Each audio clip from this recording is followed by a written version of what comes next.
Hey everybody, it's me, Laura, the egg-centric egg lady, and today we're going to finally get to drawing on our egg and finishing it all up right here on this shell. So I've got a chicken egg that's already been prepped for me, and I'm taking my graphite pencil, and this is just a regular pencil, and I'm just creating my oval piece. Now, if you've been doing the drawing in the previous videos, this should hopefully help you when you go in to draw on this surface. Chicken eggshell is slightly rough, but not bad. It really kind of depends on the egg itself sometimes. Sometimes you could get a fairly smooth one. Other times you might get some like little raised areas, and you just need to work around that. But right now I'm going in and I'm putting in my oval. I'm putting down my graphite on this, and it's going to be fairly rough at first. And then a little bit later here, I'm going to go ahead and start defining up each of the pieces in this particular design where it's going to be very detailed. So I like to start rough. I like to give myself just a little bit of a sketch like I'm doing here, kind of just penciling in where this is going to get placed, where it's going to come out at, and this helps a lot. Once I do that, like I said, I'm going to come back in and then I'm going to start defining up each of my areas. Okay, so I just want to mention here real quickly that on my left hand that is holding the egg, I am wearing a cotton glove. I really do believe this helps when it comes to cutting down, smudging and smearing with your graphite pencil. It does make a huge difference. It also makes a difference in the regard that, the oils in your skin can go onto the eggshell. And when they do, well, again, the smudging and smearing with either graphite pencil or even with color pencil, it just kind of cuts some of that down. Okay, so from here, I'm just going to go ahead and let my hands talk, and you can watch the rest of this segment, and then we will be moving on.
Okay, so right here we're going to go ahead and we're going to start coloring in our blue flax flowers.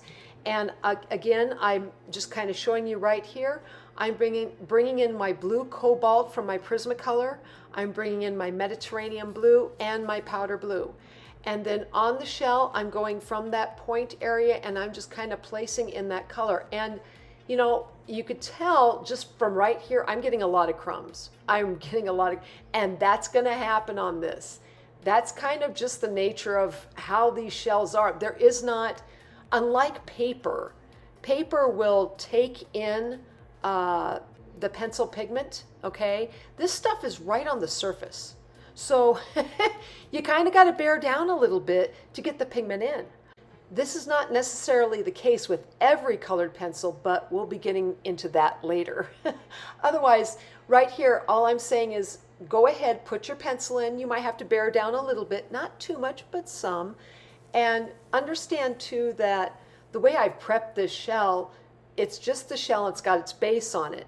Otherwise, there's no other sealant on this particular eggshell. It is just the shell. What you have to remember here too, because I know people be thinking about, okay, this thing is going to break in my hands. It's not going to break in your hands. It's interesting. Everybody always says to me, or they ask me, well, how do you work an eggshell? I mean, it doesn't just break because it's just a shell, right? And as I tell everybody, once you take the liquid part out of the eggshell itself, you do get a very, how do I say, hardy, little tough little shell to work on. Otherwise, I can't do what I can do when it comes to eggs. But so right here, I'm just saying, go ahead, use your pencils, do what you can there. If you feel like it's not quite dark enough, go back in with your Prismacolor, darken down where you can. Try not to swipe off too much pigment if you want it to be darker. You might have to go over it a couple of times. But once you do that, yes, you will have to go over probably with your dry brush and just gently take off any extra pigment so that you have a nice clean design. Again, I'm going to go ahead and let my hands talk as you watch the rest of this segment, and then I'll be back for the next one.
Okay, so now we're going to deal with our leaves and our ribbon and the oval. And I'm going to be using my grass green, my chartreuse, my cool, and my slate gray to complete up the colored pencil end of this design. So again, just trying to blend these where I can. I like to come in with a Prismacolor blender or some kind of pencil blender. So if you have a pencil blender, that's what I generally use. You can use the paper blenders. I don't like them because to me it's like, they're just, I don't know, I don't like them. That's just my own, I think that's my own personal preference. So if you like the pencil, or I should say the paper blenders better, use them by all means. I just have a preference for the colored pencil blenders.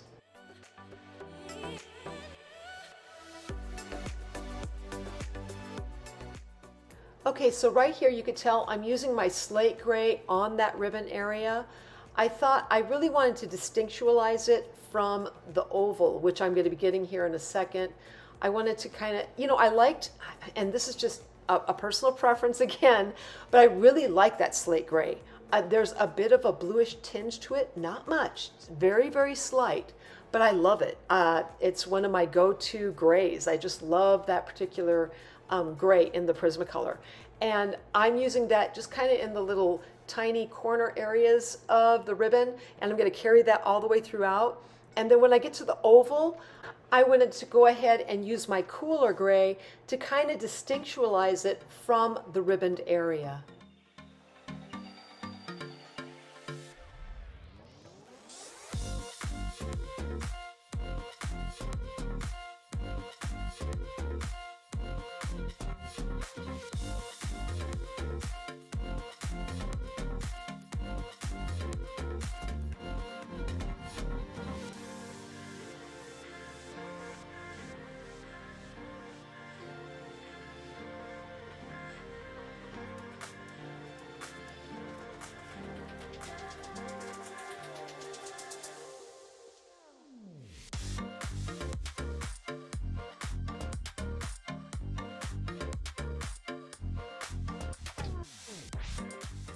Okay, so when I'm going through and creating you might say the shadowed area in the oval, and I bring in, eventually here I'm going to be bringing in my blender pencil. To me, this is really the point where the rubber meets the road when it comes to the blending. I really want to make that look nice and blended because it'll give the idea of a shadowed area, or that this is the image or the flowers are sitting just inside it. I really do like creating that shadow. But again, I'm going to go ahead and let my hands talk as you watch the rest of this segment, and then we'll move on.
Okay, so now we're going to start to define each of the pieces in this design, and that means all my flower areas.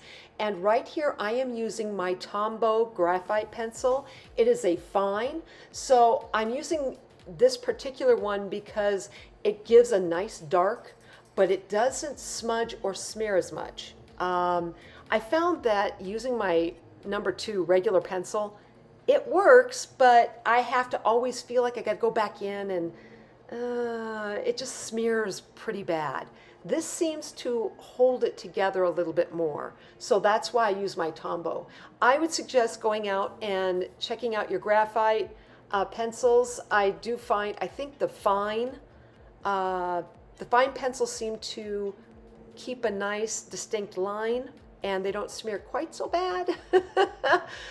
If you go up on the scale, if you go into your H's, they get lighter. They're harder, they keep their line, but they don't get as dark. So this seems to be about my happy medium place. So definitely check out your graphites and see which one works for you. But otherwise here, I'm just going in, and notice here, wherever I have a juncture, I will also start to create this little bit of a triangular shape. And that shape, I do believe, when I've got two lines connecting to each other, they're coming at cross purposes, instead of having it just meet up straight on, when I go ahead and make that little triangular shape where they join, to me it's a little more pleasing to the eye.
Okay, so right here I'm bringing in my water-based varnish, and this is my last and final stage, and I'm just going to go ahead and put a nice coating over the entire piece. And if you want to go ahead and do just a portion, maybe just do the oval piece first, let it dry, and then take it in another section, do more of it. But you can do more than one coating. It's totally up to you. The nice thing here, you're not dealing with any kind of watercolor, so, and other types of things that might flow faster, like a marker. So your color pencil should have no problem once you've taken and varnished right over it.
Okay, so the blue flax flowers on the one eggshell there, that's done in Prismacolor. Please use that for study and reference. And if you like this video, please like, subscribe, and leave me a comment. I'm always wondering what you're thinking. Otherwise, I am sending out my biggest hugs to each of you, and I hope you have a fantastic day.